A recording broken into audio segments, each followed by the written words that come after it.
Tra il 26 e il 30 ottobre 2018 una tempesta chiamata Vaia ha colpito il nord-est italiano, prettamente nelle zone montane delle Dolomiti e delle Prealpi Venete, provocando diverse vittime e lo schianto al suolo di milioni di alberi. Un vero e proprio disastro naturale. Io poco mi dica cosa succede? Siamo sotto acqua.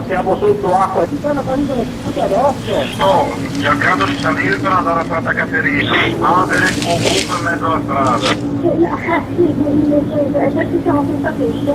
Scenda avanti per la centrale. Siamo partiti da mezzo ora, non abbiamo fatto neanche un chilometro. Sul sentiero CAI 801 che collega Croce Down al rifugio del Piaz, molti tronchi spezzati grazie a diversi artigiani del luogo hanno avuto la possibilità di rialzarsi e di avere un'altra vita.